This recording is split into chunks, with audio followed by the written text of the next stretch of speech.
gentleman is Mr. Jack Milton Ilfrey, a.k.a. Happy Jack, and we are here to begin a series of interviews chronicling his experiences in the Second World War, where he was a fighter pilot. He flew P-38s and later a P-51. And for future reference, I want to show a couple of books here because we're going to be referring to them from time to time. And this book is Mr. Ilfrey's autobiographical reminiscence about his adventures in the Second World War. And the name of the book is Happy Jack's Go Buggy, a World War II fighter pilot's personal document. Now, this particular book was first issued by Exposition Press in 1979. Now, subsequent to that, another edition of that book came out with the same title, Happy Jack's Go Buggy, a fighter pilot story. And this one was published by Schiffer Press, and it's for sale now in bookstores as of this date. It's an expanded, revised, and updated edition of the earlier one with many, many, many more photographs. All right, to begin with, Mr. Ilfrey, I'd like to ask you, in what city were you born? Houston, Texas. Houston, Texas, and when was your birthday? July 1920 is when I was born. Okay, and I wanted to clear the record up for that because various sources have you born in 1918, 1919, but for the record, it was 1920, which makes Mr. Ilfrey 80 years old. He's going into his 8th decade of life. Okay, could you tell me just a little bit about where in Houston you were raised as a kid? What neighborhood? We were, primarily most of my growing up was in what they call West University Place, Houston. Do you remember the street by any chance? 3122 Robin Hood. Robin Hood, okay.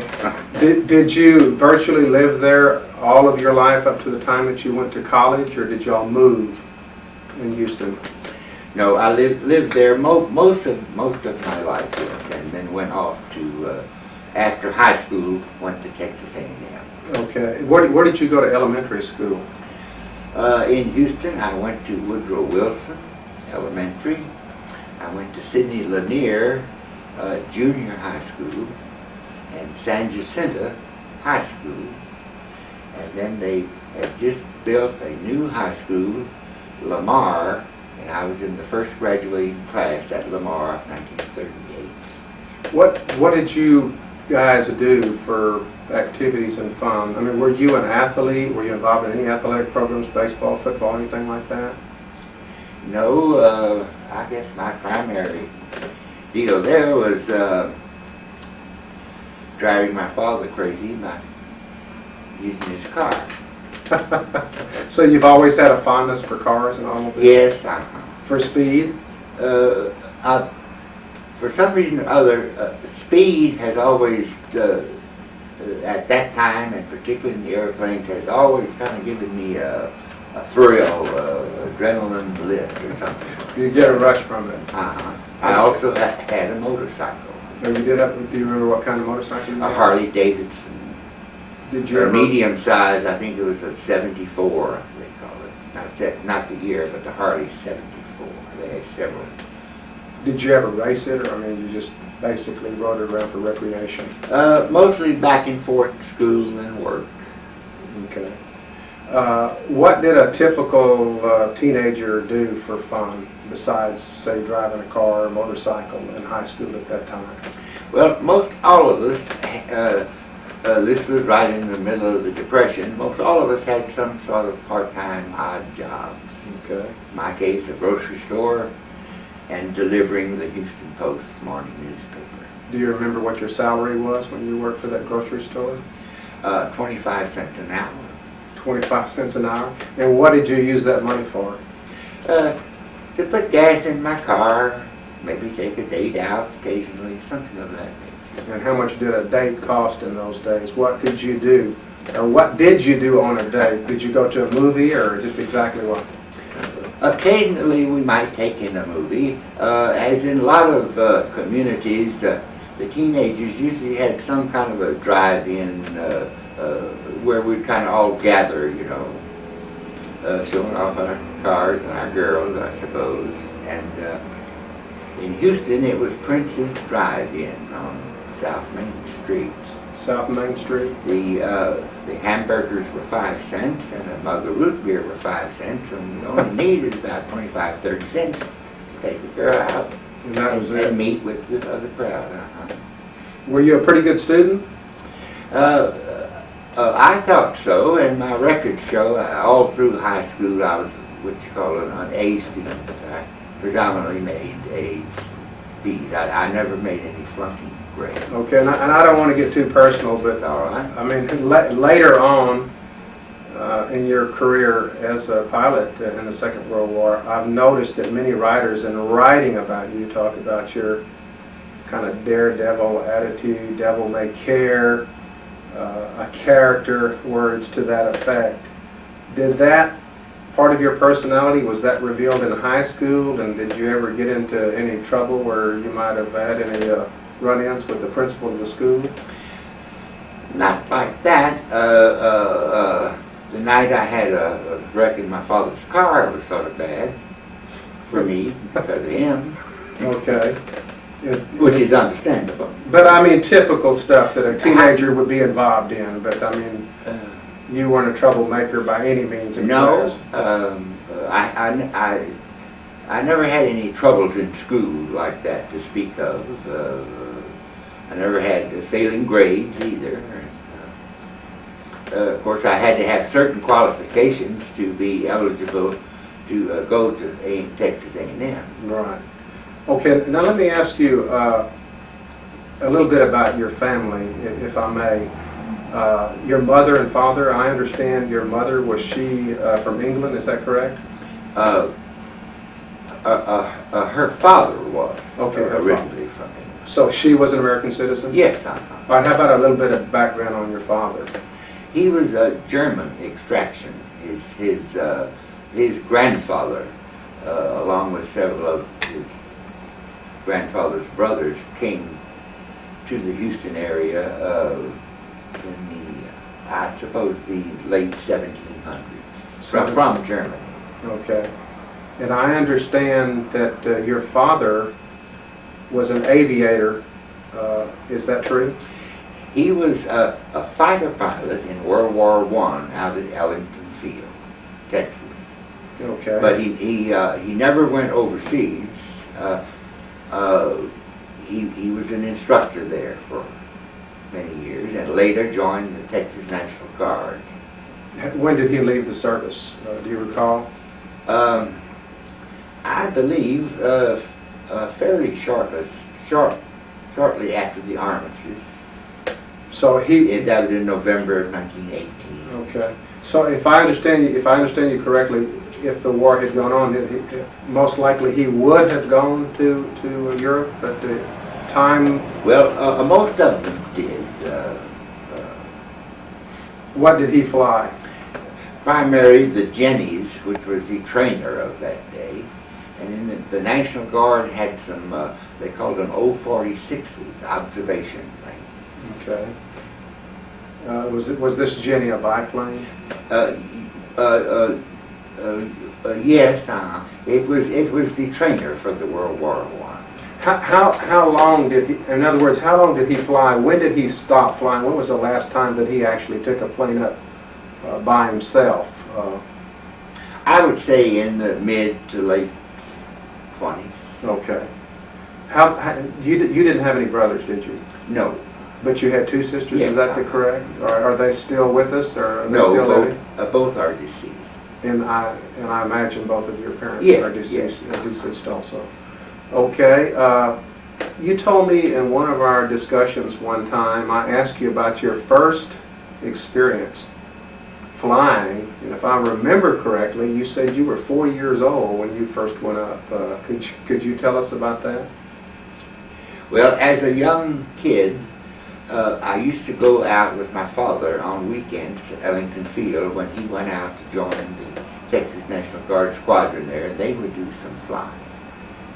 And he took both my mother and I up at the same time in one of the Jennies, the trainer of World War I. Do you think your love of aviation, obviously, this has something to do with it? Did it go back to your father's interest? In other words, would you have been, do you think you would have gone into aviation had your father not been in aviation? I don't know. Of course, I heard him talk about it all the time, and some of his friends. So you had an interest in it from a very early age, and you never had any anxiety or doubt or fear of flying. No, that has never occurred. Never. I've had some a few experiences I didn't care for on the airline. But hitting bad weather, bouncing around, you know. Would that bother you more than if you were at the controls, like of your plane? Do you feel uncomfortable when you're a passenger because you're not in control? Is that part of it? Well, I've always felt some discomfort as a passenger in an automobile because they don't drive the way I would. Type of thing. And even after your close calls, which you had numerous close calls, I know, from reading your books. I mean, you still didn't have any anxiety about going up at all? I mean, no fear or fright or anything like that? No, we walked out every day to our fighter aircraft, got in them, and went off on the mission. No particular consternation or anything like that. Okay. I noticed, too, another time that you told me that sometimes some of the guys apparently had fear, and you would say your description of some of these people would be, you would call them weak sisters.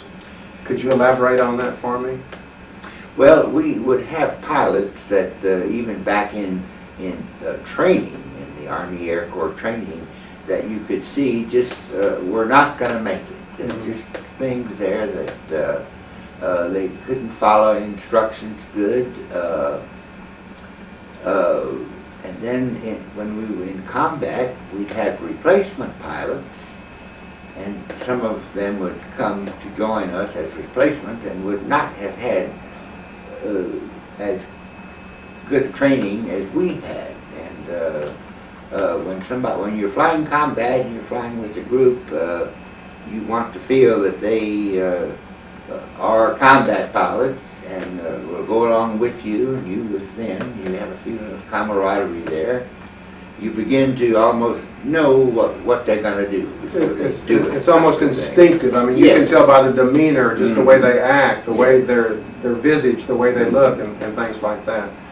And some were not as accomplished or had the attitude toward it, and occasionally one might be called a weak sister. A weak sister is the term. And would more than likely be transferred out to another outfit. Another interesting facet about your early life is that you were in a job one time where you were familiar with the late Howard Hughes, the billionaire of Hughes Tool Company in Houston, Texas. Could you tell me about that? Exactly what happened there? Well, I was going to the University of Houston, and I was enrolled in what they call the secondary civilian pilot training program out at Ellington Field, and I took a night job out at Howard at the Hughes Tool Company. I had an older cousin who was a secretary there, and she had something a lot to do with helping me get on there. My job was to relieve two switchboard operators who ran the switchboard out at the company, and I'd go on duty about 4 o'clock and stay until around 11 or 12, primarily taking orders from oil field people calling in for different size bits and different oil field equipment that Hughes Tool made. Okay, and then the incident about the automobile? Well, one time I had just gotten on duty and was getting prepared to relieve these two women operators when Howard Hughes, whom we never saw much out there, we knew he was there, occasionally we saw him, but he opened the door to the telephone switchboard office and told one of the girls to please stay on duty, and said, "Jack, I want you to take my car out to get it washed for me." Okay. And he had one of those Arbon boat tail convertibles. Kind of a V-shaped rear end. Yes. Yeah. Auburn. Yeah. They call it boat tail. It's kind of a Sportster. Yes, very much so, and I imagine even at that time rather high price. Were you aware at that time of his exploits in aviation? That he well, was quite an aviator in his own right. Yes. Houston was always proud of Howard Hughes, and we always, newspaper-wise, knew what he did. And he had his own airplane, and he kept it out at the Houston Municipal Airport, and I worked out there at this time. Worked out at the airport, helping gas planes as they come in, a few mechanical duties, changing the oil, and he parked his there, and I not became what you might say overly friendly, but I knew he was who he was, and he knew who I was. Okay.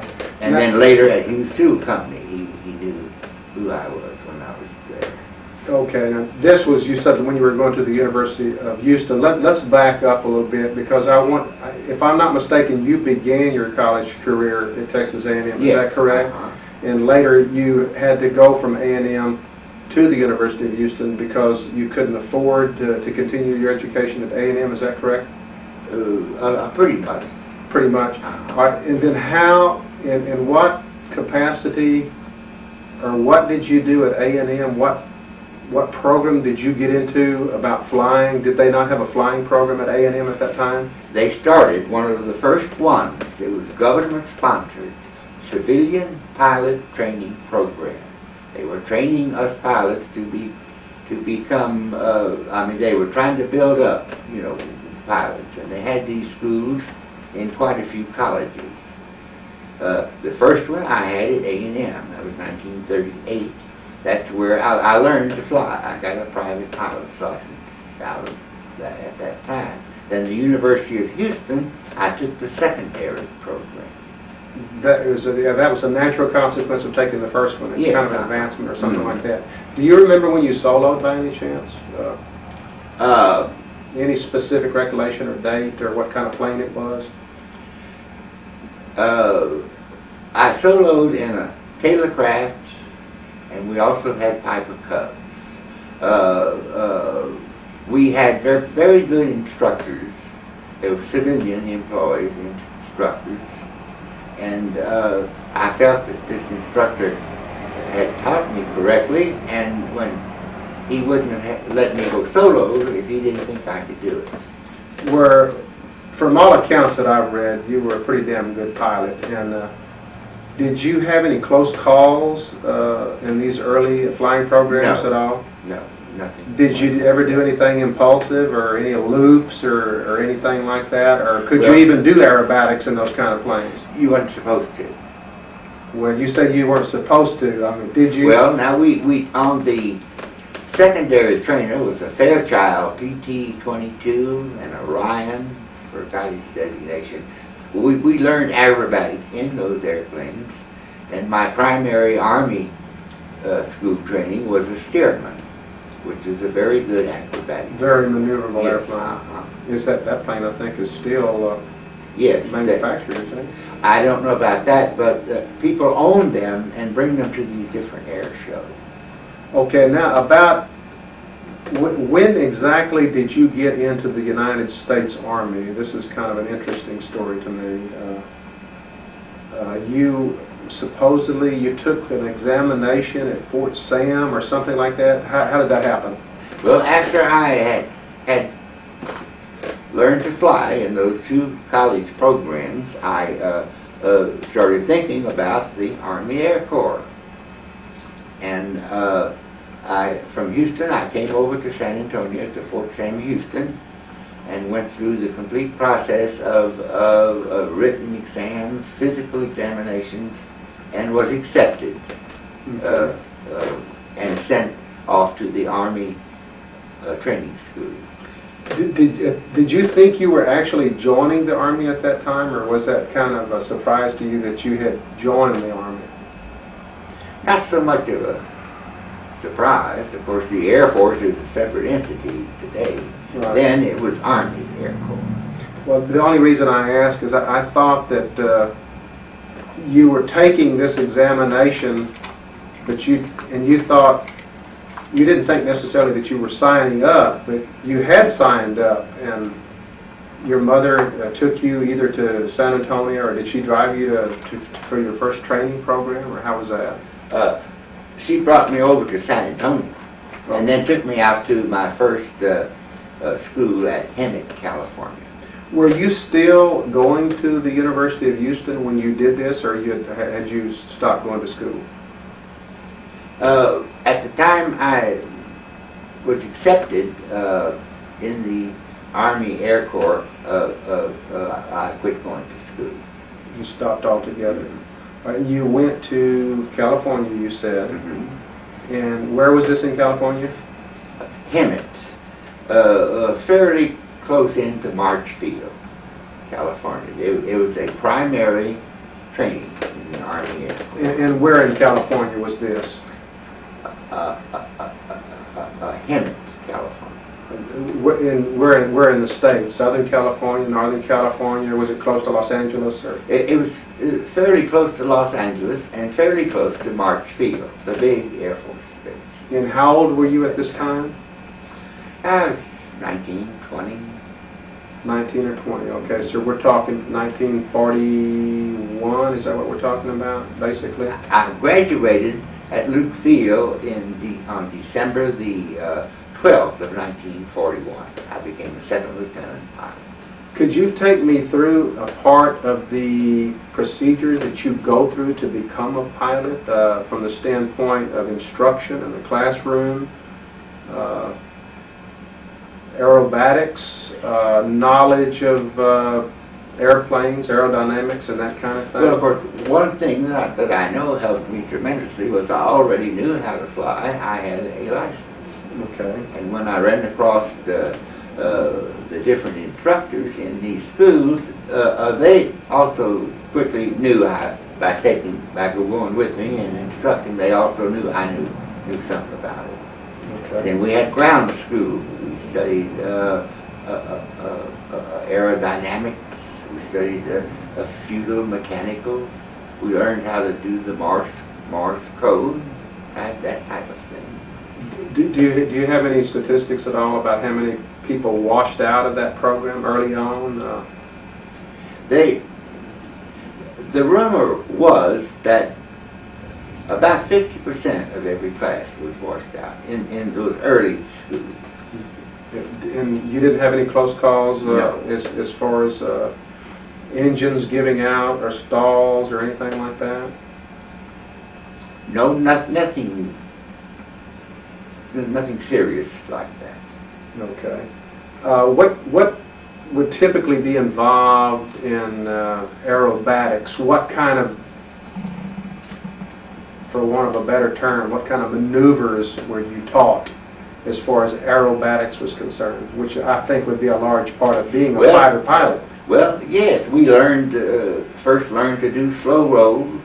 That just pull your nose up a little bit and roll it one way or the other and stop it and go on. Well, now is this with a stick? I mean, you used a Yes. stick, what we'd call a joystick? Yeah. And to do a roll, if you're holding the stick, exactly what do you do with the stick to roll a plane? Well, you have to combine that with your rudders. Your feet do the rudders and your stick does the aileron. You have to combine those rudder aileron. So if you do a roll, which way do you move the stick? The way you want to roll. You just simply go to the right. And so if you just kept it to the right, you would do like a 360-degree turn, is that right? Possibly, And then to yeah. stop it, you bring the stick back to the middle? Uh-huh. I mean, this may seem like a foolish question, but I mean, I'm a total novice at this, and it's kind of interesting to me. Well, to be completely successful in rolling the airplane, we learned and would do it, and it was very good for your training and your abilities. What they call an 8-point slow roll. Okay. In other words, you're flying along, you go 1, that would be down this way, 2, 3, 4, 5, 6, 7, 8, back to your level position, an 8-point slow roll, which you had to coordinate your everything you were doing. What other aerobatic movements did you learn? The loops and the Immelman is nothing in the world but diving, picking up speed, and a chandelle, just pull it up and straighten it out. We call that a chandelle. This was an open cockpit plane that you were flying? Yes, the steerman. So, in the Fairchild. and I imagine the harnesses, you're pretty well harnessed in there. I mean, there's no way you're going to fall out. And of course, they taught us how to spin, how to recover, which was important. Taught us those maneuvers. What was the top speed on those planes at that time? I think, let's say 60, 80 miles an hour. That's it. Just that. And you could do a loop in a plane like that, a total loop? Yes. If that's By diving down and getting enough speed, pulling it up into a loop. You almost had to do that then. Mm-hmm. Now, what are the rudders exactly on a plane as opposed to the stick? Well, flying along the rudders, you push right, your nose goes right. Push it to the left, your nose goes to the left. It's that simple. And you're using those rudders and coordinating your road. So I take it you have your right foot is on the right rudder and your left foot is on the left rudder. So if you want to go left, you just push that one. Otherwise, and if not, and coordinate it with your stick. With your stick, and then you cannot turn basically with the joystick without actually having rudder. Is that correct? You have to work with one in conjunction with the other to turn. Coordinate the two. Okay. How about stalls? How would you typically come out of a stall if you were close to a stall? Well, of course, we were taught those because that's one of the basic maneuvers you should know in case your plane got in a stall by itself.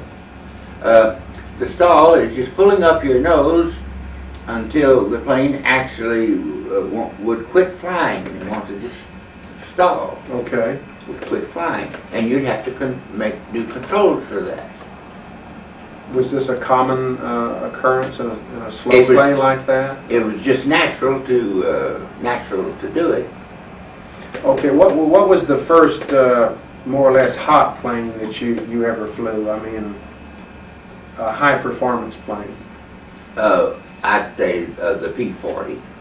The P-40, which was a Curtiss Warhawk, a Flying Tiger, a fame. Mm-hmm. And that had an Allison engine, I think. Yes. What kind of speed were we talking about in that plane? They were not considered real fast planes. They were very maneuverable. I mean, making it go around. You know, they were successful in the Pacific theater. When did you fly that one? Which school? Were you at Luke Field when you flew the P-40? Yes. At Luke?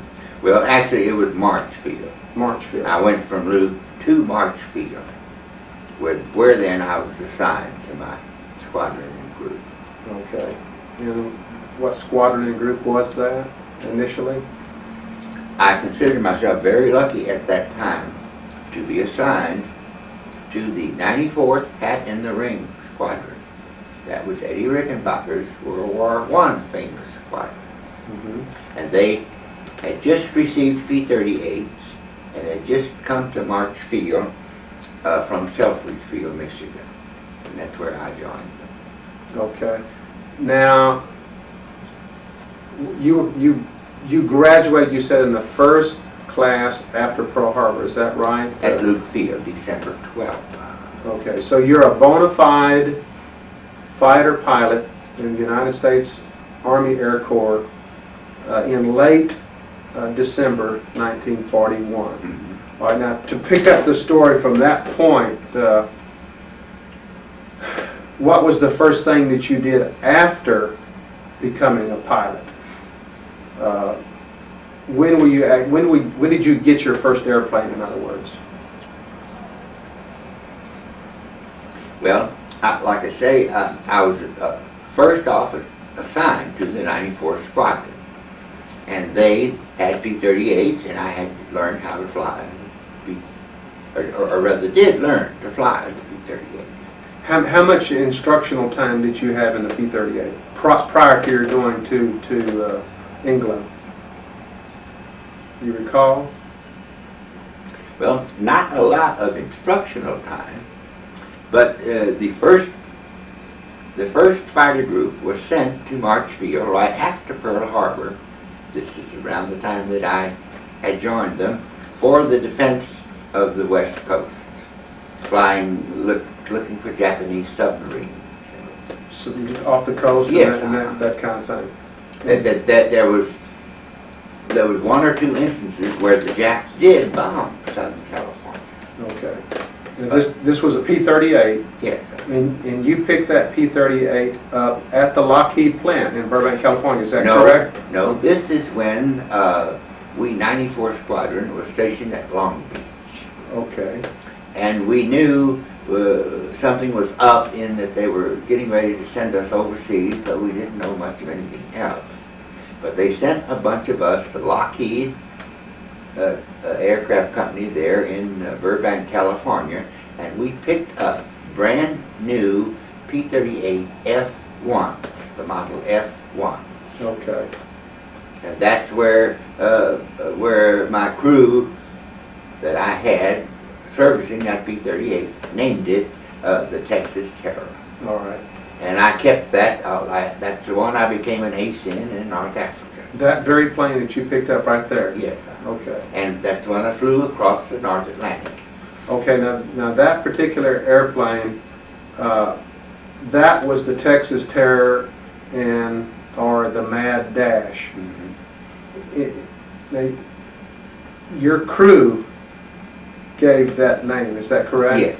And later on, when you had your P-38 in Europe, after you came back for your second tour, your crew also gave that plane the designation Happy Jack's Go Buggy, is that correct? That's right. Okay. You never had, you never wanted to name your own plane? I mean, did you ever have any idea that you might want to give it your own moniker or name, nickname? Not so much. That was sort of always left up to the crew. Kind of an honorary thing, maybe? Type of thing. Uh-huh. Do you remember your crew to this day? Yes, I have pictures of them. There's pictures of them. Who was the crew chief? His name was Johnson. Is he still alive? No, he's And apparently he was a pretty competent fellow. Yes, and the one that took his place that I had for a long time on into England and into North Africa was Roy Silvers. Okay. He was a tech sergeant. And how many men constituted a crew for your plane? Okay, we had the crew chief, we had the assistant crew chief, we had the armorer who took care of the guns, and we had a radio man who took care of the radio. So basically 4 men. Mm. Yeah. And they serviced the plane in the way of anything mechanically wrong, serviced loading up the guns with its ammunition, in that particular and gasoline. In that particular model, the F that you picked up, and all of the rest of the P-38s, if I'm not mistaken, you had 4 50 caliber machine guns and 1 20mm cannon. Is that correct? And it was all in the nose, and they say that is a good gun platform. Can you tell me why? Well, the P-38 was known to have the best gun platform of any fighter during the war. You had your machine guns right out in front of you, and you had a gun sight up here. But they were good, like for strafing. You get on a target and fire. Your machine guns, you're with your rudders. You could hose those shells. You could hose those things around to where they get and stay on your target. Okay, and the rate of fire. Do you have any recollection about the rate of fire was on those 50 calibers? I know the cannon was much slower. It's in several books on P-38, but I don't have it. Okay, but it's pretty. I know that like this finger fired the machine guns. This thumb pushed the button to drop bombs if you were dive bombing. So you had like a trigger to pull for the machine gun? Yes. How about the cannon? It was right in the trigger. So it fired at the same time as the machine guns, but it's just not as frequently. No, you could kind of hear it. You could hear and feel it. Loop, loop, loop. The cannon. Okay. What is deflection when you're after an enemy? Is that simply leading a guy and then he goes into your bullets? Is that what deflection is? Well, deflection. I'll think about duck hunters, bird hunters. The bird goes off and the hunter doesn't shoot right directly at the bird. He lets the bird get off to one side a little bit and then fires. He leads him, in other words, yes, a little bit. All right, I'm going to backtrack a little bit here because I'm getting ahead of myself. All right, you were in California. You picked up this P-38F at Burbank at the Lockheed plant. Mm-hmm. Then what did you do immediately after that? And when did you go to the East Coast? Can you recall when you went and the route that you took to get up to the East Coast? I mean, I'd hit the exact dates right, but we were assigned to go to Dow Field at Bangor, Maine. We didn't know why, but we later found out that it was to stage with the 97th Bomb Group flying B-17s. We and our P-38s would fly 4 to a wing, 2 on each wing of a 17, and learn to fly in formation with them. Of course, it made the P-38 slower than normal. This was the early build-up, if I'm not mistaken. Yes, the forces in England called Operation Bolero, right? We're sort of training, and then we had orders in June of '42 to go on the Bolero mission, which was the initial build-up of the Allied forces in England. Yes, of the 8th Air Force. Right. In England. And the reason that you were accompanied by a B-17 was because they had better navigational instruments than we had in the P-38. And you told me, well, it's funny now, but it probably wasn't funny to you at the time, but didn't the pilot or something of the B-17 ask you once where y'all were or something? Well, the B-17, of course, had the pilot, co-pilot, the navigator, and the bombardier. And we had a big old farm boy type navigator, and jolly fella. We all knew and liked him, he knew and liked us, and just to be a little silly or to break the monotony of flying along with the B-17, he came in over the radio a couple of times and said, P-38 pilots, do any of you all know where in the hell we are? All we knew, we were out over the Atlantic Ocean. What altitude were y'all flying out at the time? Any recollection?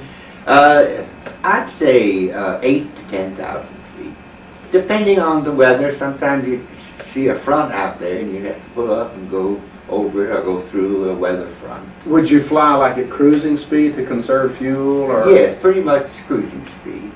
At that particular... I would say it was like around 170 miles an hour. Just roughly guessing. Which is way short of the capacity of the P-38. Yes. Yeah. To go back now, all right, you went to Dowfield, you said, in Maine. Mm-hmm. All right, and then you departed, was it from Presque Isle? Is that correct? When you... Well, we were stationed at Presque Isle, up kind of northeastern Maine. And the first leg of the trip was... The first leg of the trip was from there across to the bottom tip of Greenland, a base called Bluey West 1. Okay. And the visibility was pretty good for you guys. I know in a subsequent flight or before you... On July the 15th of 1942, 6 of our P-38s and 2 B-17s, low on gasoline, had to land on Greenland's ice cap. Okay. And here in the last several years, the story has been out about how a company went in there with proper equipment and dug out one of the P-38s from around 250, under 250 feet of ice. Now, I think the National Geographic may have done a story about just that event, if I'm not mistaken. I've heard of that. It is now up in Middleborough, Kentucky, being restored. Okay. All right. Now, was it Bluey West, you said, that you landed in Greenland? Bluey West 1 was at the southern tip, and Bluey West 8 was up above the Arctic Circle. Okay, now when you left Presque Isle, you flew to Goose Bay, is that correct? First? Labrador. Labrador. Did y'all put down there and spend the night? Yes. Just one night, is that, and then fuel up and get ready for your second leg? Is that the way it went? One night was enough. The mosquitoes, we said, were as big as Stukers. The German dive bomber. In Goose Bay? I mean, yeah, is that bad? Mosquitoes very bad. How long did you stay in Greenland? Just one afternoon and night, and took off the next morning for southern Greenland. What kind of base? I mean, pretty modern facilities, or was it just like a backwater dump, or what was going on there? Labrador? No, Greenland. Well, Greenland, they had built these in preparations for this Bolero mission, which, by the way, when we heard about it, all we pilots called it the guinea pig mission. And some guinea pigs got through. Yes, well, a good majority of them, but yeah. it was no piece of cake to do that kind of thing at that particular time. I mean, that's my understanding. Because the weather in the North Atlantic can be very treacherous. Across what they call the Davis Strait is a very bad place for weather, but we went right on across that, and we saw Greenland way off in the distance ahead of time. In fact, we broke through some clouds, and it was a beautiful sight to see that all covered in ice and snow, that Greenland, and the waters were so beautiful and blue. Landing at Bluey West 1, you had to find a certain fjord. I've got the name, but it was a certain fjord that had a beacon out a little bit away from this fjord, where the B-17s had navigational equipment to go to this beacon. Okay. Fly to it, we would ride with them. Then you fly up the fjord, mountains and all on rocks on each side, and you make a turn, and there lay Bluey West 1. It was a steel mat. It's got another name, something. It was a steel mat. And of course, we've never forgotten the first time we had landed on the steel mat. Come in with the P-38 and land, and your tires on that mat make one hell of a noise. I wonder what else happening, but it was the fact that your tires and wheels rolling on that. Not your typical macadam or no deal. Any problems? Anybody have any problems landing? No, everybody got in all right. Do you remember the other three guys that flew with you in P-38s by any chance? Yes, Captain Harmon was our flight leader, and a fellow by the name of myself, Pringle, and another fellow named Humphrey. Okay, this is... There's a picture of us in my book. And this was all the 94th Squadron? We were one flight. We were, all flights in that particular mission were Tomcat, was our primary name. We were Tomcat Black. Okay. It was Tomcat Green and Tomcat Yellow that had to land on the ice cap. Okay. They were 94th Squadron airplanes. What rank were you at this time? First lieutenant. How long were you in the air? And I know it's going to be hard to remember precisely, but generally, how long were you in the longest in the air, like from Goose Bay to Greenland, 4 or 5 hours, something like that? 4 or 5, maybe 6 for one of our longest runs. And you didn't have any, was it pretty cold? It wasn't all that cold, but the P-38 was known as an icebox. Icebox. So, what I'm getting at is that later, the knock on the P-38 was that it didn't perform all that well in cold weather.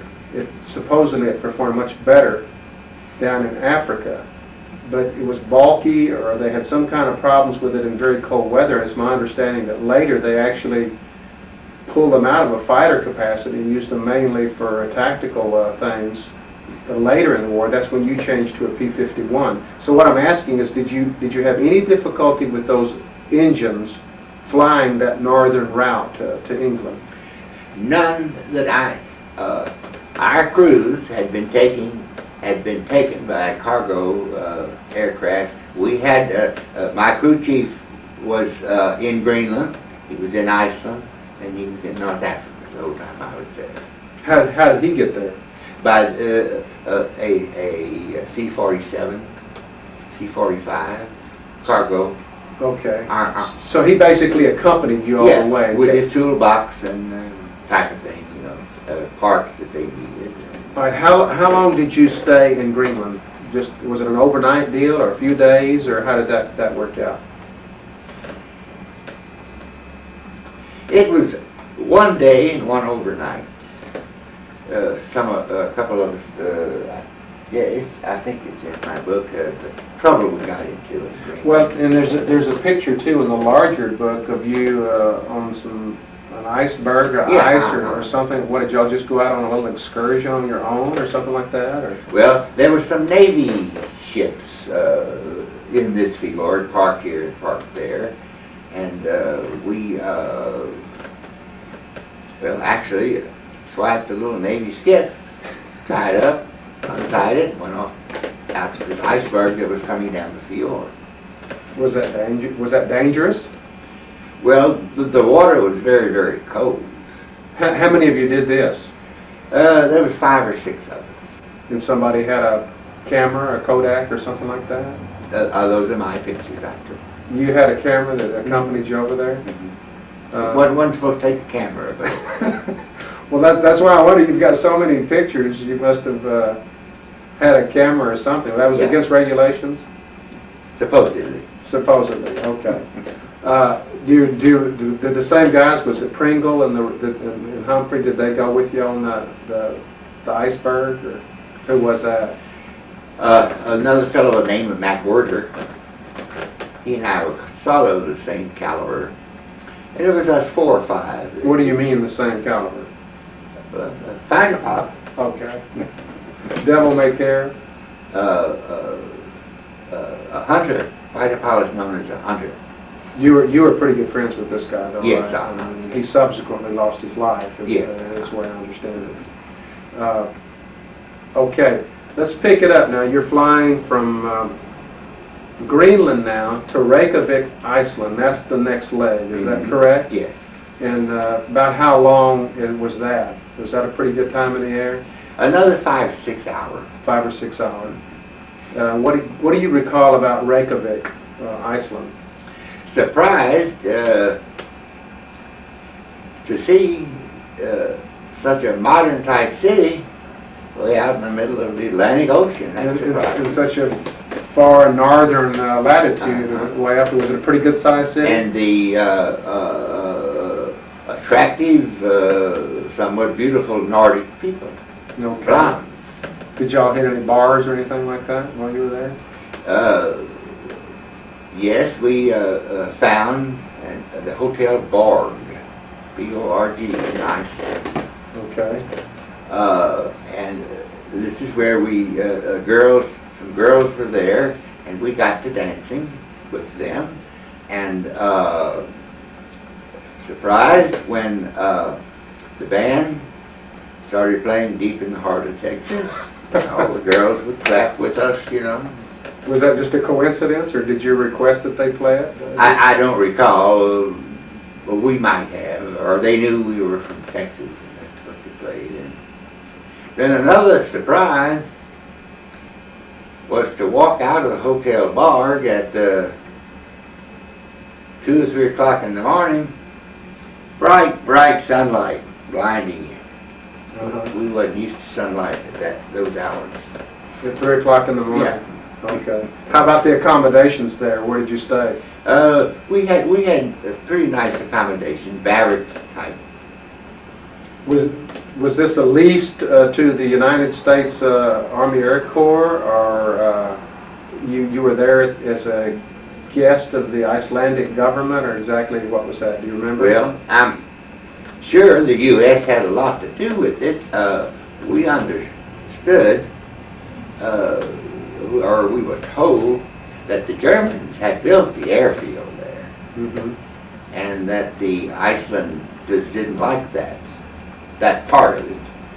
Anyway, so we were there as Americans, and the people were quite friendly toward us, we thought. Okay.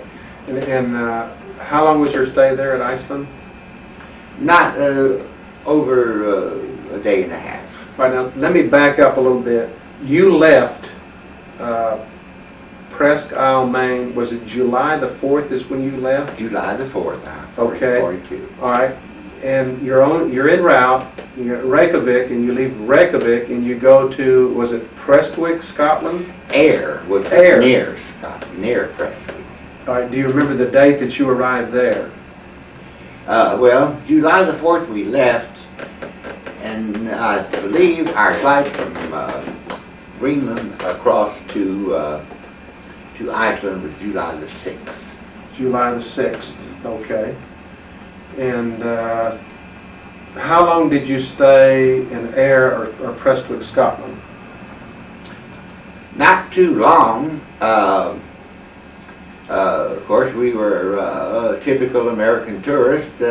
Everything looked, the buildings and the people, and the little boys were following us on candy and gum. And did you avail yourself of any of the nightlife while you were there, or what would you fighter pilots do? I mean, for a good time in the evening or whatever.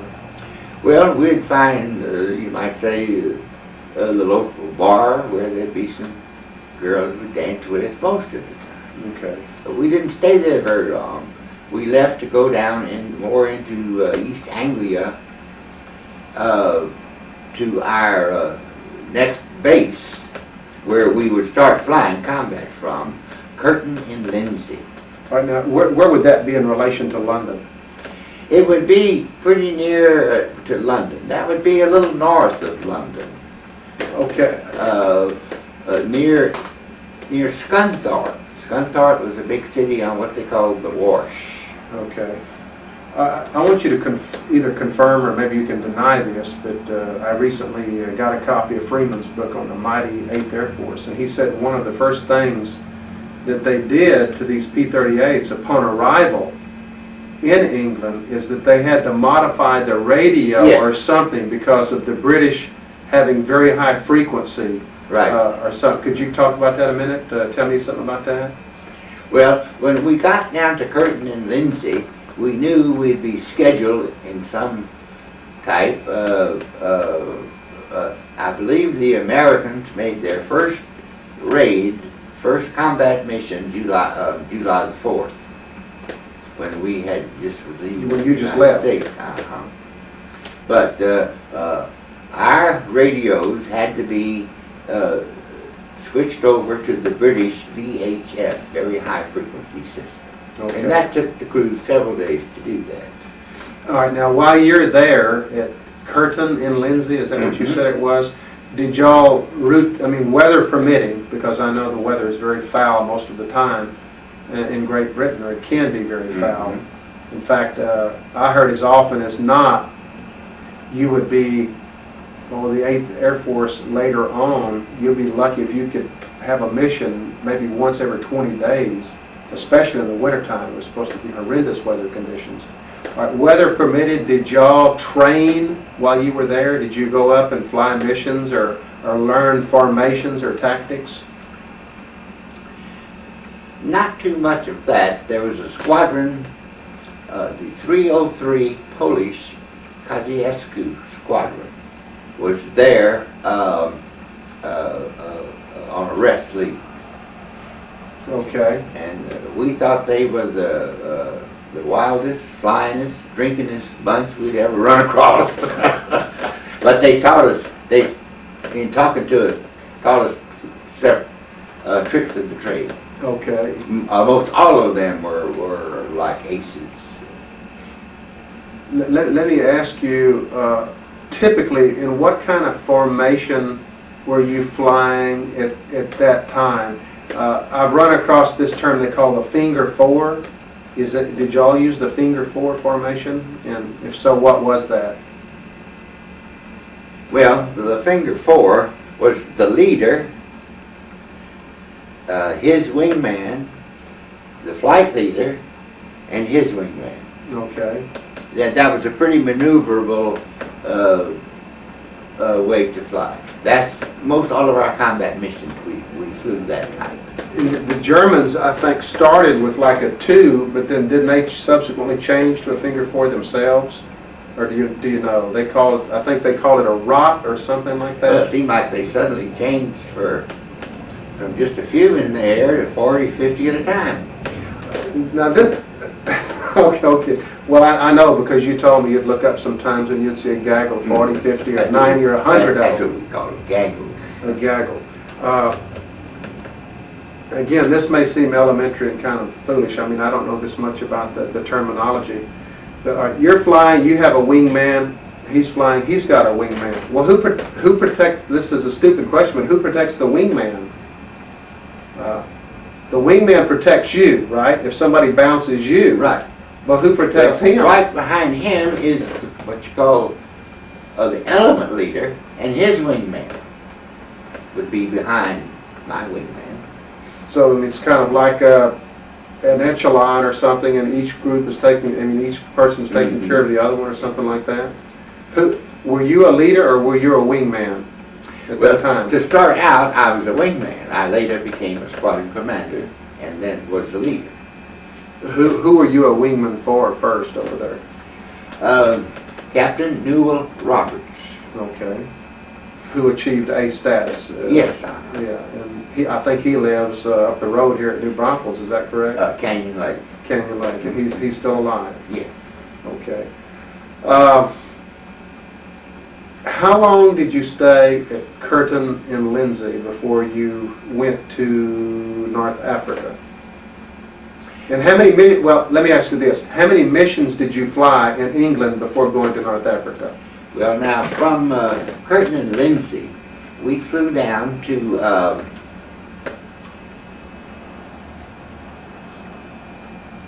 on the English Channel coast. There was a base. What's the name of it? I know what it is, but I can't remember. Ibsley. Okay. And that's where we started flying combat. We flew the first Air Force. The first 8th Air Force combat mission was September the 1st, 42. We escorted bombers to Lille, France, the steel yards there. We escorted them to Rouen and did some bombing. You did some bombing? No, we escorted the bombers. You escorted the bombing.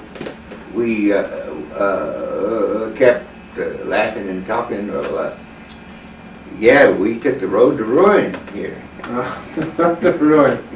And this was from Ibsley Yes. in southern And England. then we later had a mission to the submarine pens on the Atlantic Ocean. The bombers bombed them, St. Lawrence. France. Mm-hmm. So, ballpark figure, how many missions did you fly out of there?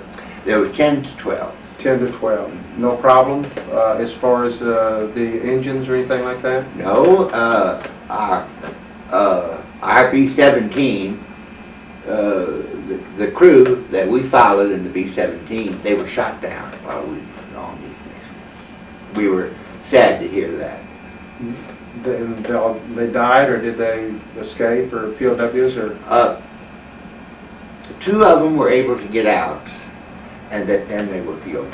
This was while we were in, around Lille, France, or Rouen, something like that.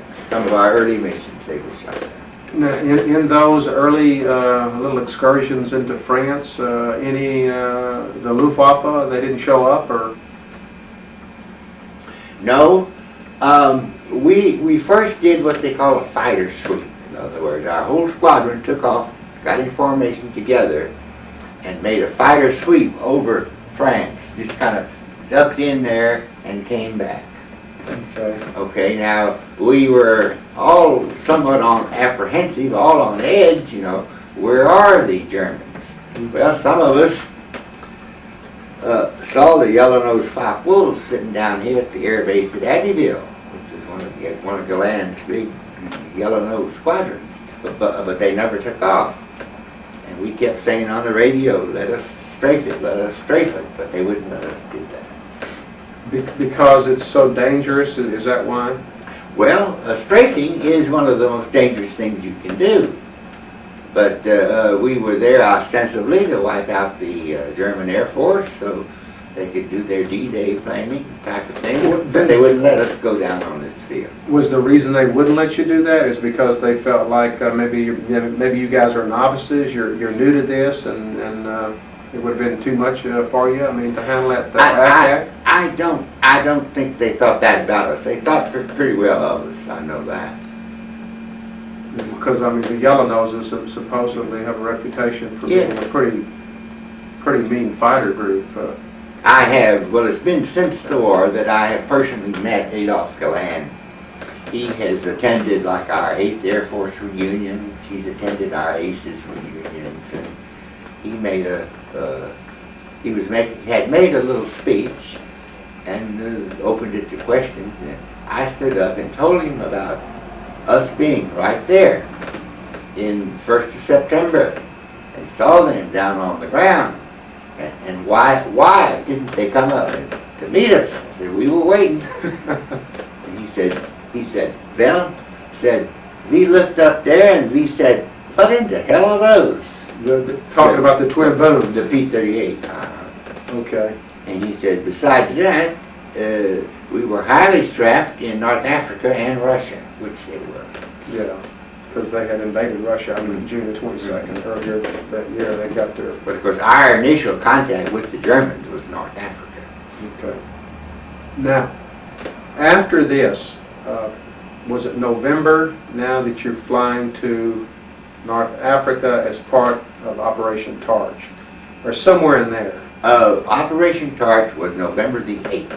Okay. And we flew from our base in England down across the Bay of Biscay, the coast of Spain, Portugal, through Gibraltar, and into Algiers on November the 15th. Okay, and when you did this, you were still the 94th Fighter Squadron, yes, the 1st fighter group, and then you were going to be attached to the 12th Air Force.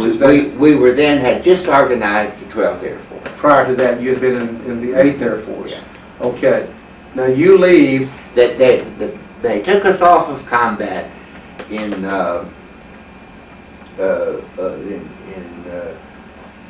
our base in Ibsley, and we went over further along the Chamber Coast and was established, and that's where we took off for sort of toward the Land's End area, because it was It was a 1,200-mile run.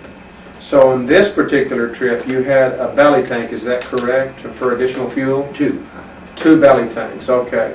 Now, one of the more memorable events, of course, in your career and in this book is your avoiding internment in Portugal, and I'd like for you to go into that. I know it's covered in your book, but I'd like for you to talk about that a minute. I understand you lost a belly tank, is that correct? Yes.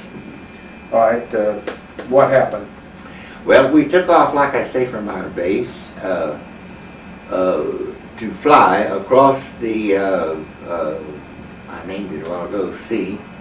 Saragossa? No, No, that's in the Philippines. Oh well. The Bay of Biscay. Bay of Biscay. Okay. Yeah, okay.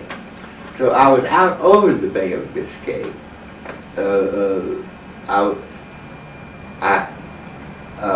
Our belly tanks were filled, 150 gallons, when we left, which would give us enough range to get on to Gibraltar and on over to Algiers. Not to interrupt you, but that was your first stop, was Gibraltar? It was supposed to be your first stop. It was the only place we could land. They didn't want us there, but it was the only place we could land if necessary. Okay, all right. Continue your story. Because they were so overcrowded. The invasion of North Africa had put an awful lot of airplanes and Navy into Gibraltar. Okay, so I felt a little jolt, and just a jolt, like you might hit an air pocket. I just felt this jolt. And about the time I was trying to decide what was what, my right engine quit. It quit feeding off the belly tank. And I realized by looking that one of my belly tanks had fallen off, 150 gallons of gas. Well, of course, that kind of disturbed me. And another one of my friends came zooming up along the side of me, and on a piece of paper he wrote belly tank. I knew it. Of course, I already knew that. But we were following B-26s this time, out of England. We were following B-26s on this particular run. okay. And this B-26 that was leading us, after I lost my belly tank and got the engine going again, this B-26 kept turning to the right. There was a lot of thunder clouds around, big bunches of clouds. He kept turning to the right, meaning he was turning out into the Atlantic Ocean. And he kept doing that. And I thought, well, the crazy fool don't know where he's going. And I still had gasoline, but beginning to wonder if I had enough to make it to North Africa where I was going. And I got to figuring in my head, you know, and my gauges. And so I just decided I'm going to leave that B-26 because he's using up a lot of my gasoline. Did you communicate that to him? I'm going to have to get away from you. I don't think we had. I know we had communication with the B-17s, but I don't recall if we had it. I imagine we should have, but I don't recall that we did.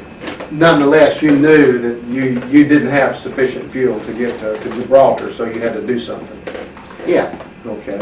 So you broke away from him? I broke away and turned to my east, and I kept flying, conserving my gasoline, and hit right where the Spanish and Portuguese border sort of join there. There's a river, the Tigre, T-I-G-R-E river, runs up from the Atlantic Ocean, runs up to Lisbon, Portugal. And so I got right on that river and flew a ways down it. At one point it took me over a big causeway bridge. I could see cars and trucks going across this bridge. After I came under that and turned a little bit, I saw a beautiful concrete runways off over here, an airport, and I landed there.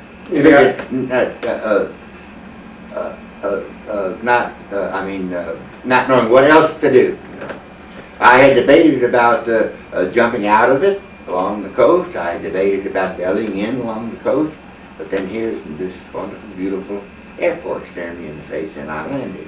Any idea how much fuel you had left when you landed?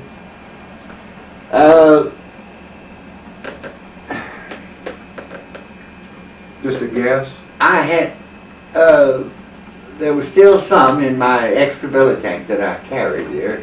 The guess would be a quarter to a third full. How many gallons, I don't know. They held 150 gallons. Okay, now this is where, to me, of course, the story gets interesting, because Portugal was neutral. Mm-hmm. So you could have been interned for the duration of the war, and this is where it gets... That's what they told me. You were going to be interned for Me and my airplane would be interned.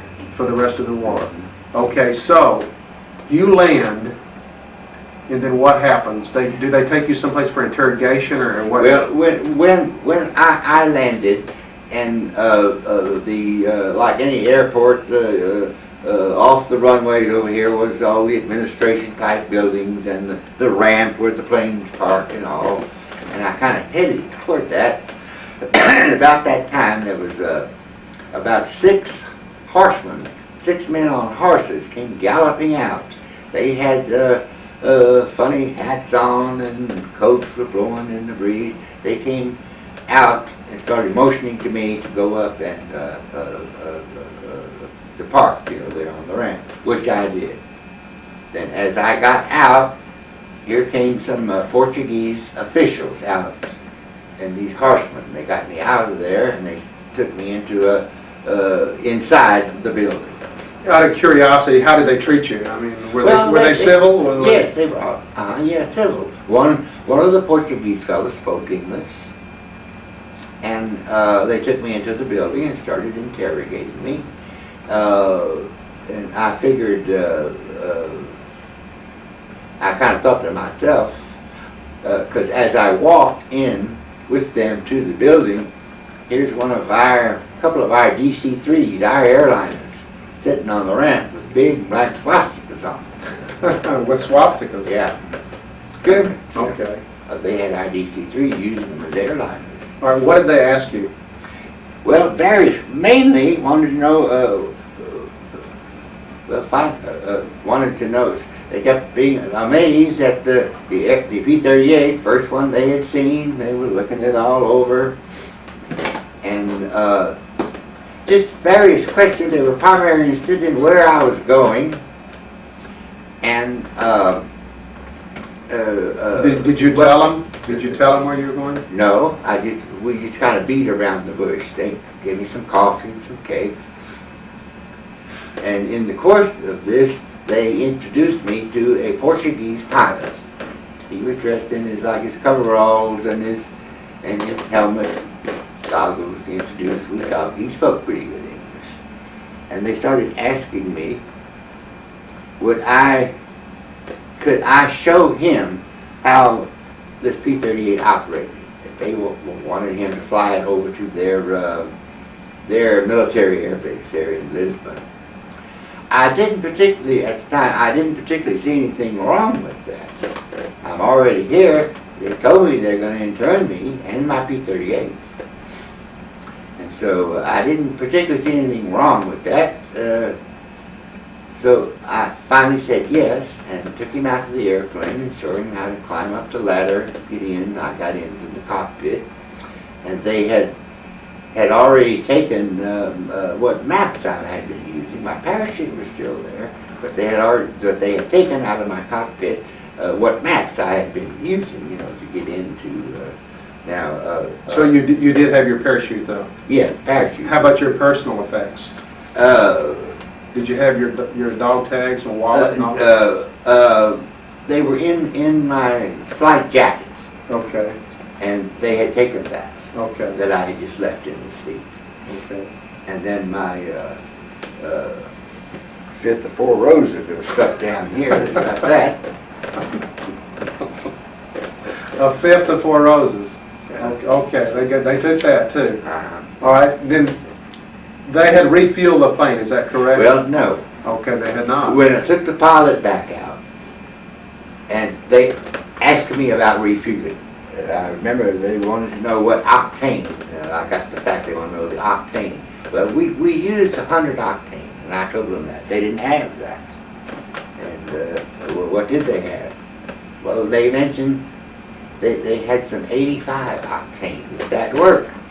And I told them, well, from experience, I knew that it would work, but afterwards the mechanics would have to set the carburetors, the timing, and so forth to accommodate that lower octane gas. Different mixture. Yeah, and so the pilot sat in the cockpit, and I stooped down on the wing.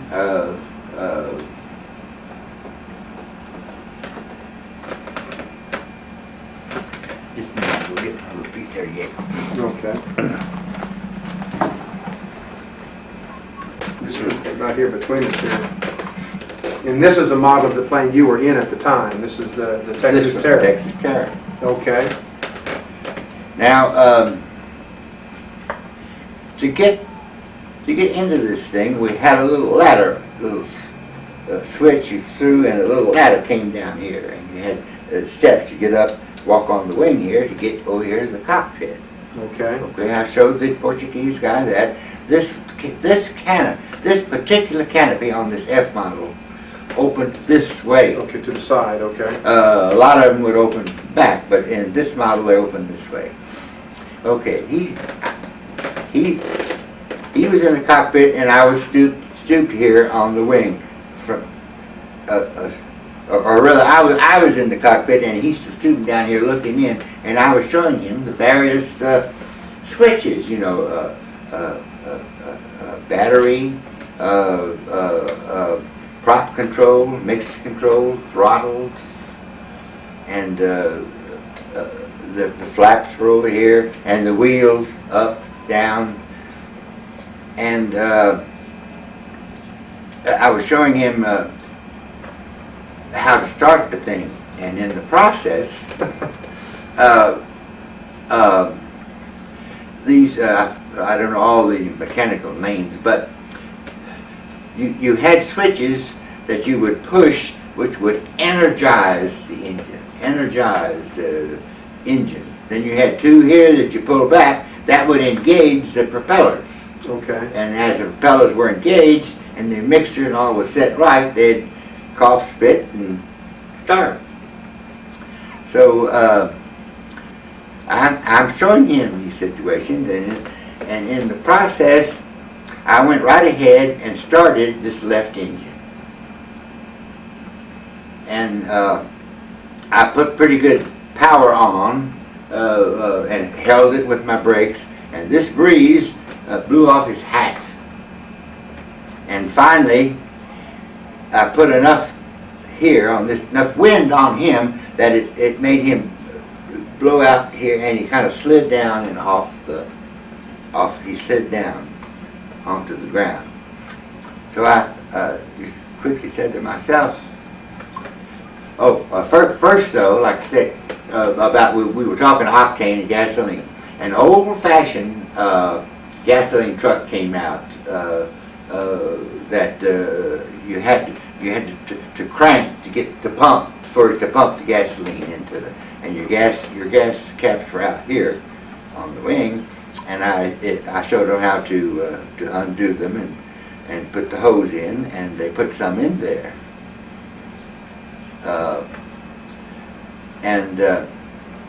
So after he blew off, you know, I just said to myself, well, what in the hell am I waiting for?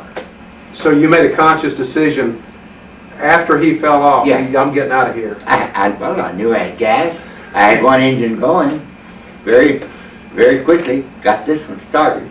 There was a whole bunch of Portuguese officials out in front of the airplane, and of course when these props engaged, they all moved back and away from the airplane. And I fired up this engine, and as I was still sitting there with these engines going, when in the distance I heard a very, very familiar sound, a P-38, which I knew. And here comes in one of my friends, Jim Harmon. He comes in on one engine. got one engine out. And when he... You want me to hold that for you? Here. Well, I'm about through with what I was going to say. Okay, well, I'll just hold it for you. Okay. And so he landed, and the men on horses went out and got him, and came taxiing him into the ramp, you know. And that's when I decided what the hell I'm waiting for. So I gave my engine some power, and that made all the people here kind of start down the ramp to go toward where he was parked. They were going to see him. And I just threw on a lot of power, turned the airplane around, glanced back, and hats were blowing all over everywhere. And I just, I didn't go to a runway, I just turned it to go across the field, going over runways, and took off. And went to Gibraltar. Until you found an unoccupied runway that just took off? No, I just took off, like the runways are going this way in the middle and all this grass or dirt or something, I just went right across. I crossed over the runway. Did anybody pursue you? No. And so you took off, and how did the engines run on this 85 octane? Just fine.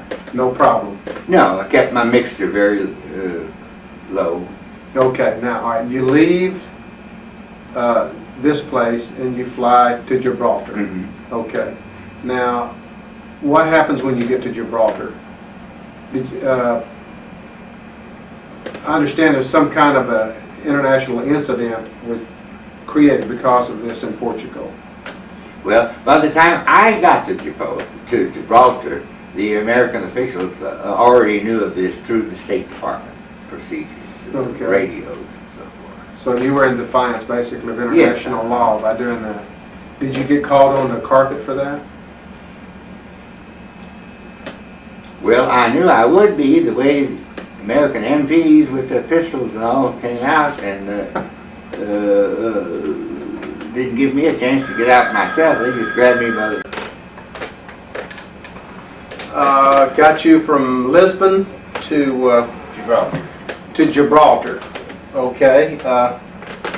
How long did you stay in Gibraltar? Well, I know I stayed overnight. And You did some nightclubbing, didn't you? No, or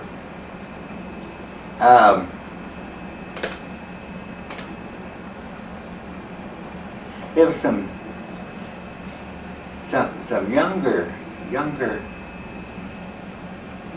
younger boys out around that airfield.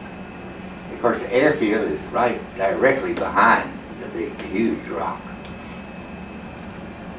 And talking with them, they had a little skiff-like thing, and we kind of went around that part of the coast and hit the Spanish coast, not very far. And there was a big club and cafe there where I stopped. okay. Of course, they had officers' quarters and mess on that Gibraltar. So you stay there, and then they let you commit. They let you go to North Africa, right? Well, of course, the next morning was a big meeting with Jimmy Doolittle. He was at Gibraltar for the Operation Torch thing. Okay. And he ran me up one side and down the other, and So he's mad at you because you left Portugal. Yes, well, that wasn't the thing to do. I understood that and so forth, and in the course of talking, he wanted me to get on, join my outfit. See, we were just our P-38s were, as the first fighter group, just getting into North Africa. He thought I should be there with them. He knew a little bit of my contact record, one of the first aces type of thing. And we got he was very friendly and so forth. And This was your first meeting with Doolittle? no, he had come around us when we were in England when he was starting up the 12th Air Force. He came and was telling us all about what we were going to do.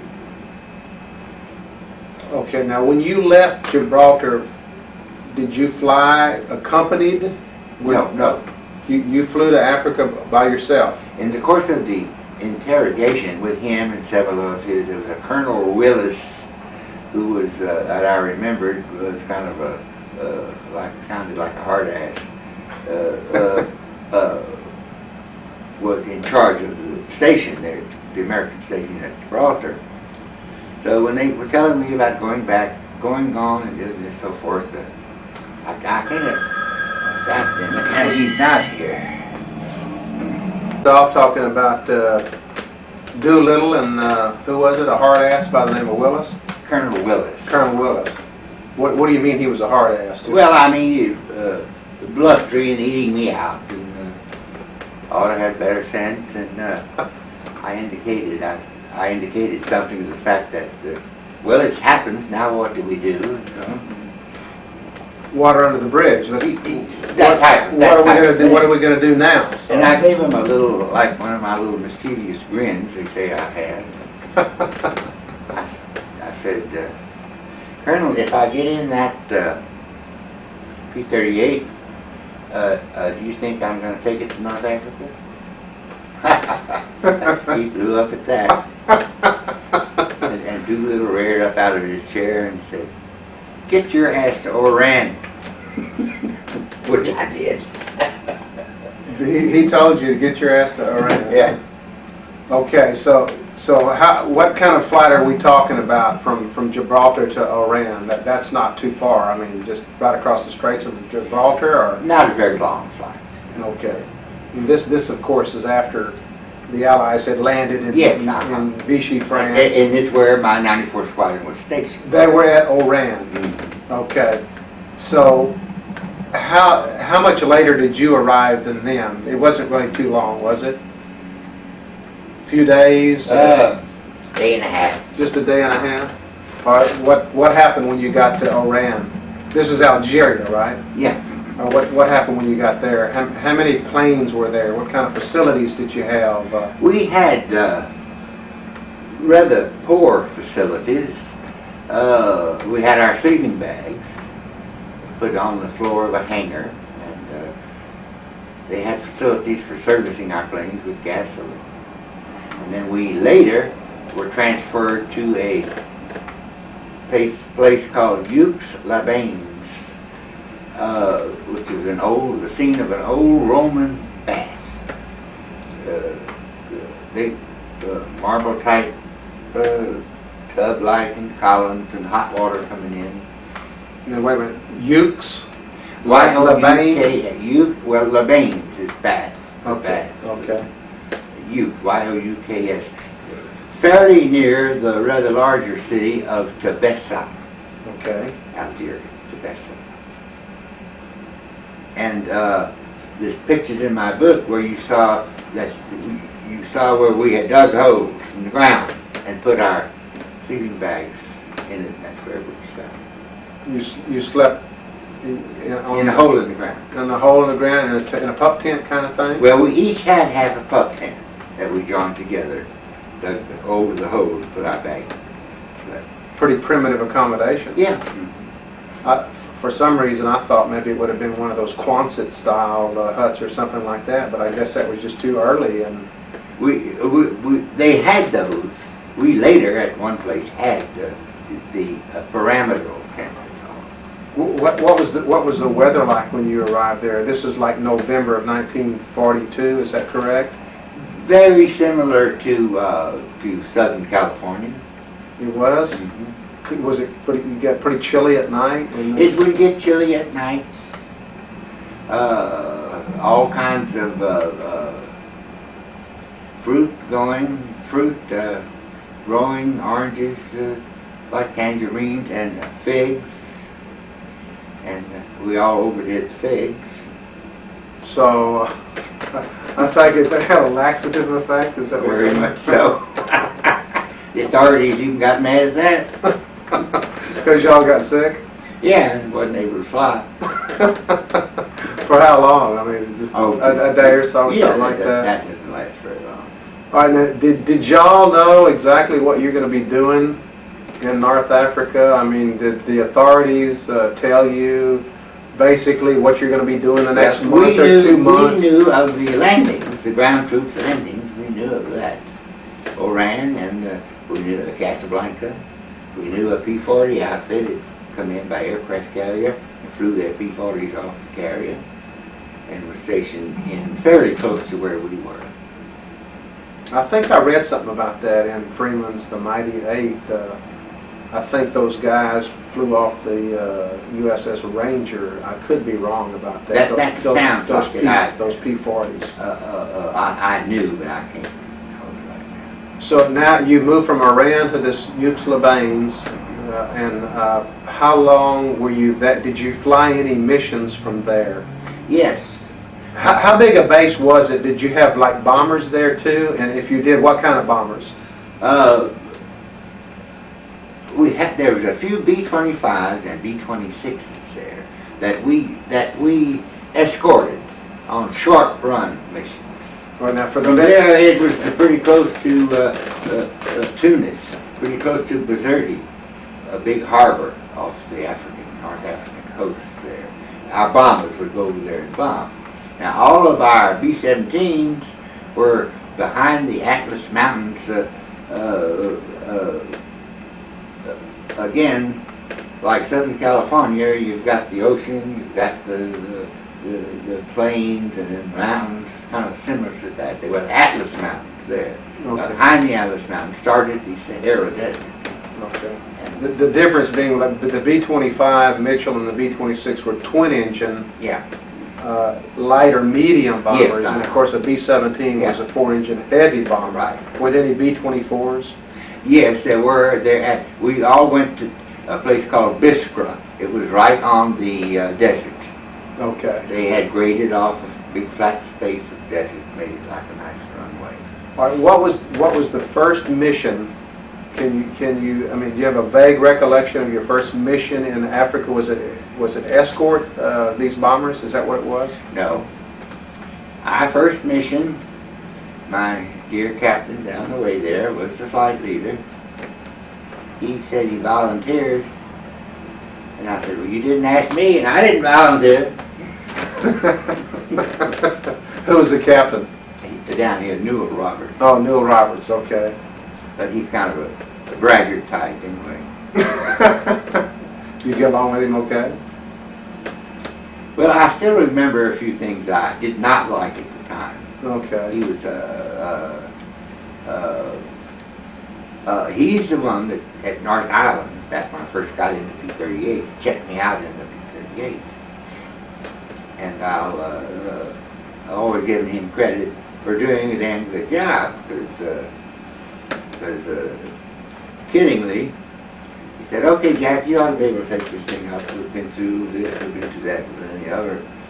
And he said, by God, if you get it back on the ground, you're a good qualified P-38 pilot. Kind of left you on your own? Yeah. Well, I had to do it myself, take it off. Okay, so well, what did you do on this first mission in Africa? Our first mission, there was 4 of us in formation.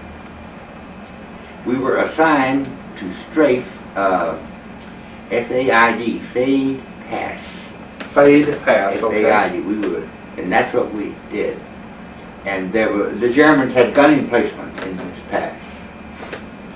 And then we were to hit the coast right at the Sfax, S-F-A-X, right on the Mediterranean coast, fly down the road on that coast and go to the airdrome at Gabies and strafe it.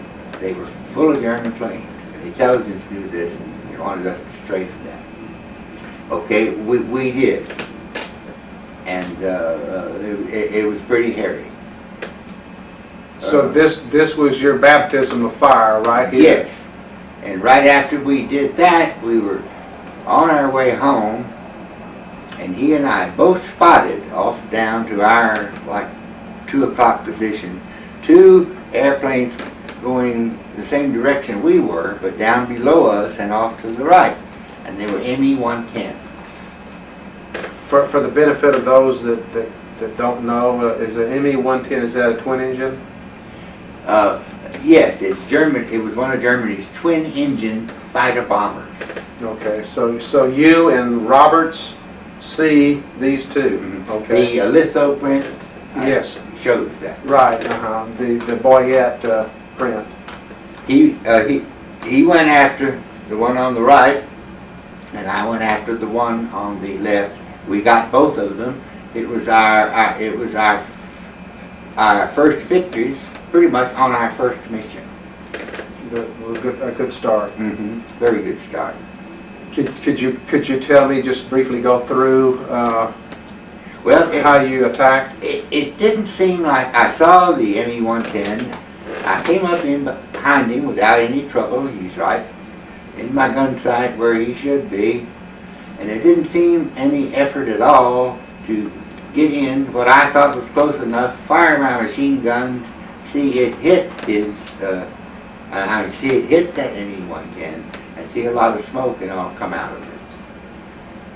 And he made a dive to get it down on the on the desert, to get it on the ground, which he did. And it had a crew of 3, I think, and those 3 crewmen jumped out and started running across the across the desert. And I thought to myself, well, where in the hell do they think they're going? You know, way out here in the middle of nowhere. So I still had complete control of my aircraft, and I pulled it up and circled around and came in and fired at that P-38 on the ground. And it set it on fire. I mean, fired at that ME-110 on the ground and set it on fire. Then I saw them running like this, you know, and just kind of playing around. I went over, drove at them, and squirted a couple of bursts that kind of went alongside of them like that, and they fell down and were doing this at me. I got a kick out of that. You weren't trying to kill them? No, not at all. So basically, they had been incapacitated, and they had to put it down. Yeah. I mean, as a result of your fire. I was kind of playing with it. Okay. And did anybody shoot at you on that mission? Did you get any? When you strafed them or close by, did they return any small arms fire or anything? Well, did they pull their Lugers out?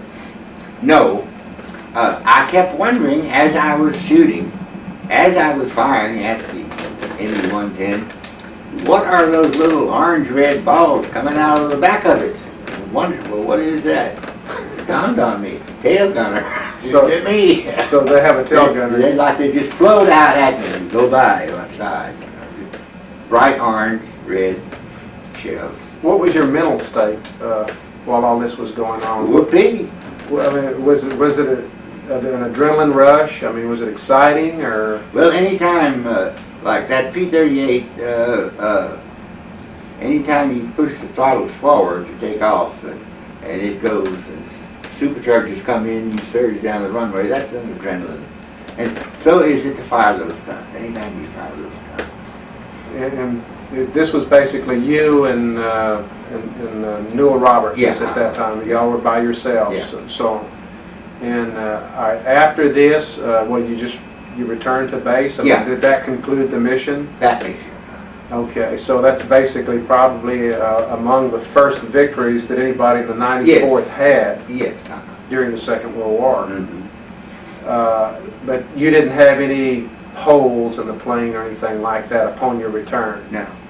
And you said that he more or less volunteered for you on that particular mission. Is that correct? Yeah, something like that. So y'all left by yourselves? Yeah. And there was no other planes? No. Jesus.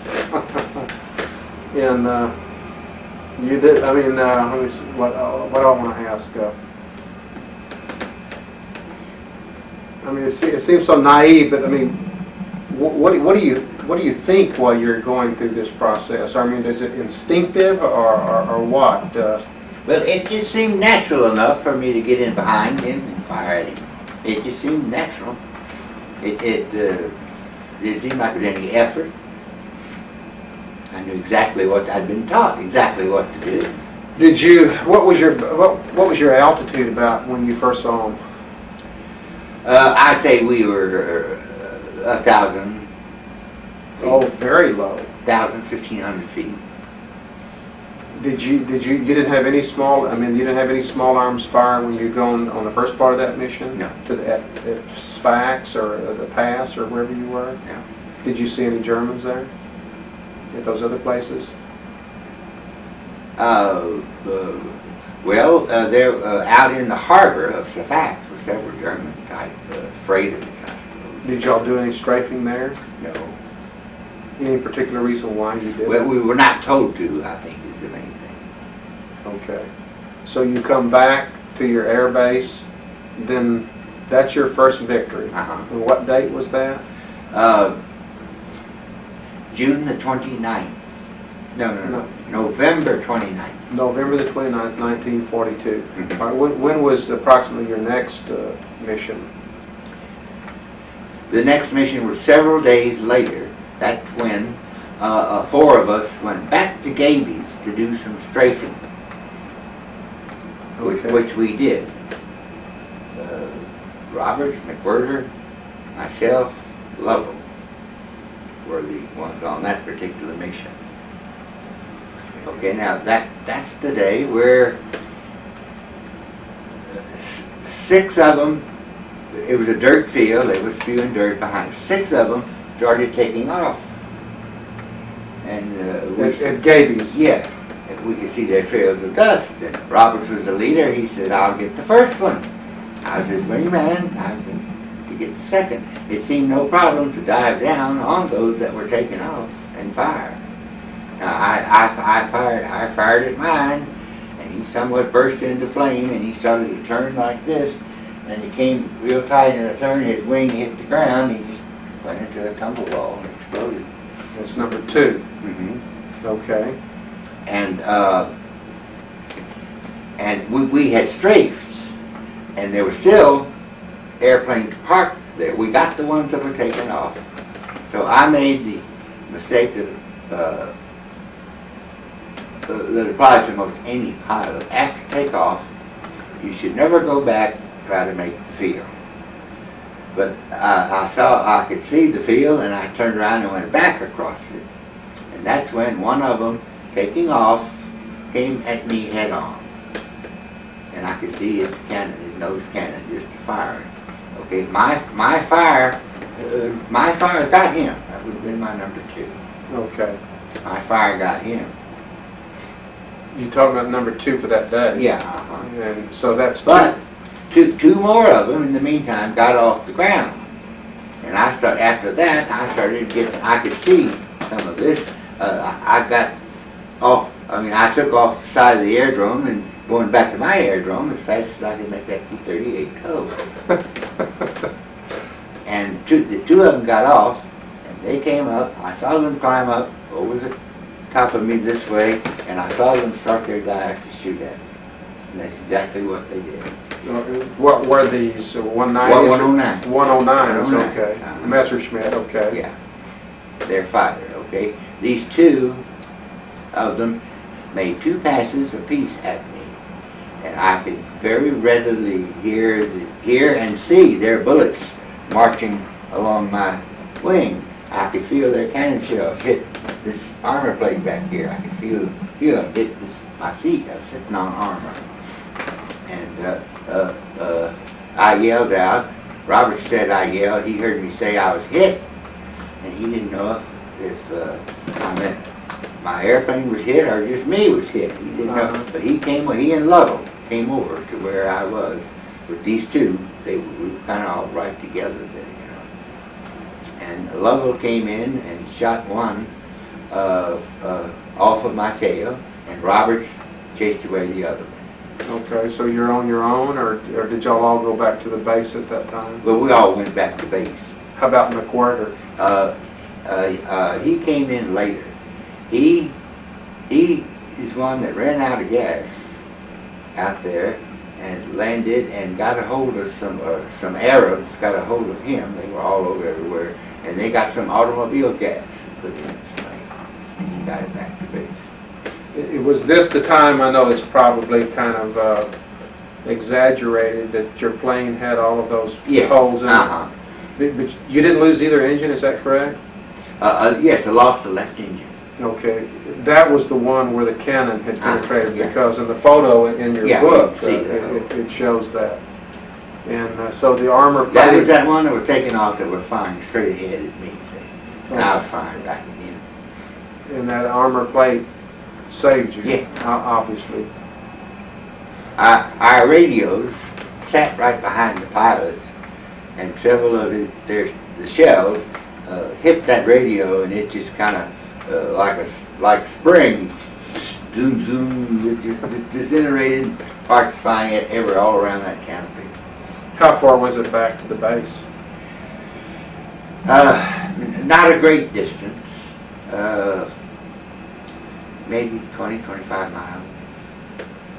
Well, I think we're just about to conclude this first tape here, and I don't know if you can remember that quote that you like so much, but this would be an appropriate time to tell it, about Winston Churchill's quote. What did he say? That there's nothing more exhilarating. There's nothing in life more exhilarating than having been shot at without loss. And this bears testimony to that, this mission. I couldn't have thought of anything better. Okay, well, we're gonna conclude this one for today, and like I say, this is going to be the first of a series of interviews with Mr. Ilfrey, and we've got quite some time. This is a close-up of the first appearance of Happy Jack's Go Buggy from Exposition Press in 1979. It's becoming quite a collectible item and somewhat difficult to find. This is the most recent edition of Happy Jack's Go Buggy from Schiffer Press, and this one was published in 1998.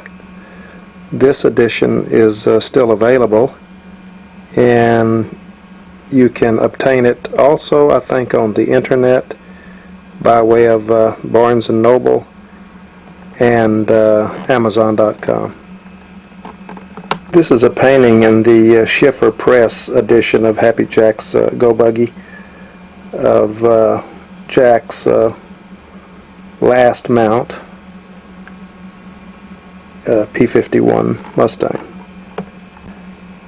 This is the P-38 that Jack flew in his second tour of duty when he was flying out of King's Cliff,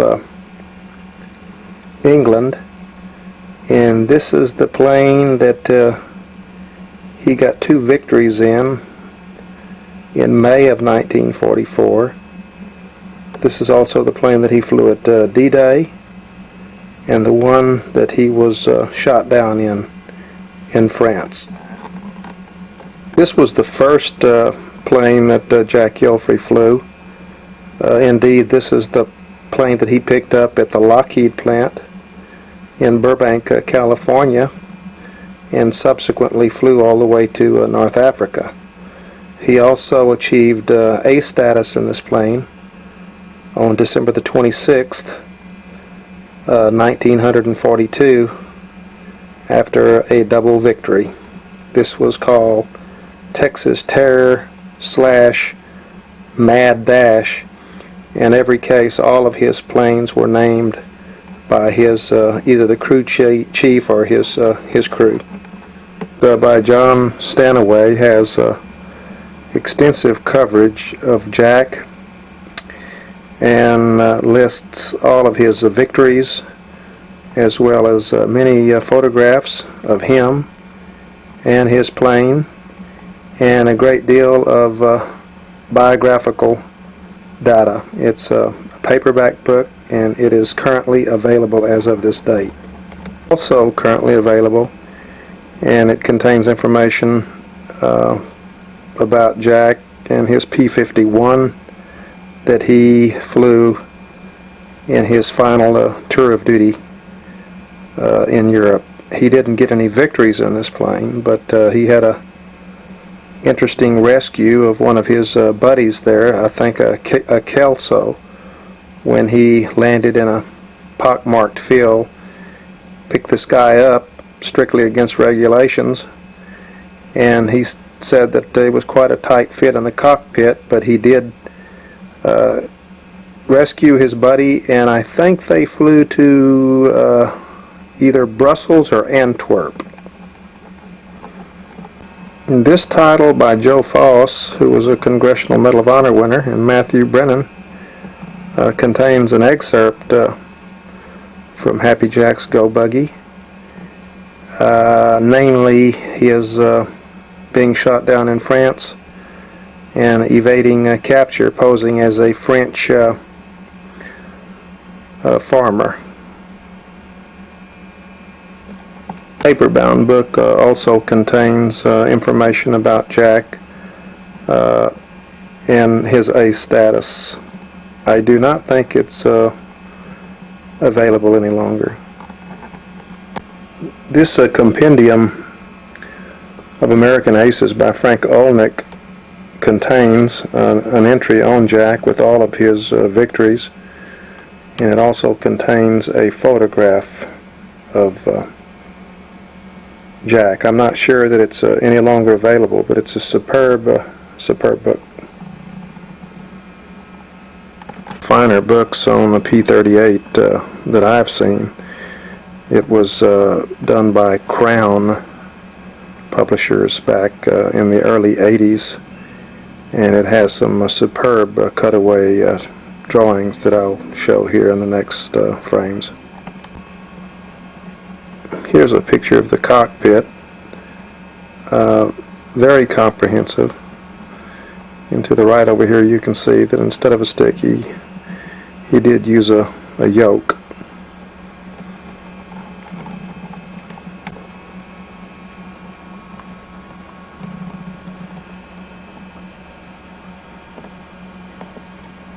The anniversary of Ernie Pyle's Here Is Your War, and basically it covers his writings, dateline to Tunisia, North Africa in 1942. And in this book, on pages 107 and 108, you'll see his words about Jack Ilfrey. Interesting.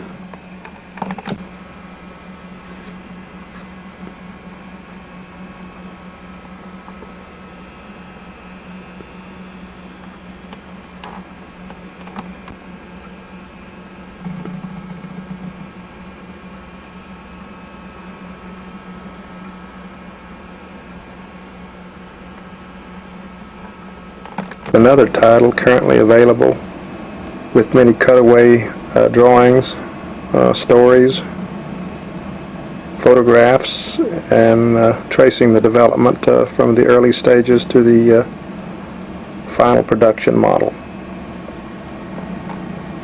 Jack and his P-51 that he flew out of Kingscliff during his second tour of duty. And this picture was taken obviously sometime before he was shot down in France. And this is also the plane that he flew on D-Day. Photograph of Jack in front of his P-51, and this was when he was CO of the 79th Fighter Squadron, 20th Fighter Group. I think I've got that right, of the 8th Air Force. Same P-51, and the Nazi insignias there for his victories are ersatz, done later by a photography. This is one of my favorite photographs of Jack. This is when he posed as a Jacques Robert cultivateur in his French peasant garb. This was taken after he had worked his way back to the Allied lines after he had been shot down in his P-38, I think on June the 13th, 1944, 6 or 7 days after D-Day. This book doesn't specifically mention Jack or have any pictures of his plane. Nonetheless, it's a very fascinating book discussing aceosity and featuring some of the more prominent aces of all nations, and with special emphasis on the high scorers from the American forces, McGuire, Bong, Gabreski, Johnson, and so on.